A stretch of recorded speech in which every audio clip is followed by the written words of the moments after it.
கன்னி 2025 ஹோப்ஃபுல்லி நீங்கள் நினைத்தது உங்களுக்கு நடக்கிறதுக்கும், உங்களுக்கு கிடைக்க வேண்டிய அதிர்ஷ்டம் உங்களுக்கு கிடைக்கிறதுக்கும், முயற்சியில் நீங்கள் ஜெயிக்கிறதுக்கும், பொருளாதாரம் மெயினாக வந்து இந்த மணி டிரான்சாக்ஷன் கொஞ்சம் நல்லாயிருக்கும்.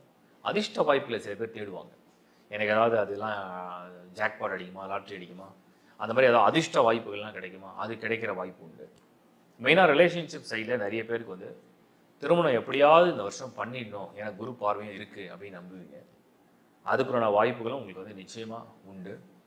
அதே மாதிரி மனிதருக்கு ரொம்ப காலமாக திட்டம் தீட்டிய காரியங்கள், நான் இதை வந்து என் வாழ்நாளில் வந்து வாங்கியே ஆகணும், இதை நான் அடைந்தே தீரணும் அப்படிங்கிற அந்த திட்டம் தீட்டியவர்களுக்கு அந்த பலனை கொண்டு வந்து கொடுத்தோம். அதுவும் கண்ணியில் வந்து ஒரு ஃபேவரான விஷயமா நான் பார்க்குறேன். ஸோ ஓவரால் 2025 எல்லா ஏஜ் குரூப்லையும், ஈவன் சீனியர்ஸாக இருந்தாலும் சரி, ஒரே ஒரு area, take care of your health. ஒரு விஷயம் தடை மாதிரி உங்களுக்கு தெரியும், அந்த தடையே உங்களுக்கு வந்து, அதாவது தடைக்கல் உங்களுக்கு வந்து படிக்கல்லாக மாறும் அப்படின்னு சொல்லுவாங்க. ஒரு தடை அதுதான் உங்களுக்கு வந்து அடுத்த லெவலுக்கு உண்டான ஒரு புஷ் கொடுக்கும். அதில் கன்னி ராசியை சேர்ந்தவங்க கான்ஃபிடெண்ட்டாக காத்துருங்க. நெக்ஸ்ட் இயர் உங்களுக்கு உண்டான வளர்ச்சிகளை நோக்கின ஒரு அருமையான வருஷம். வாழ்த்துக்கள்.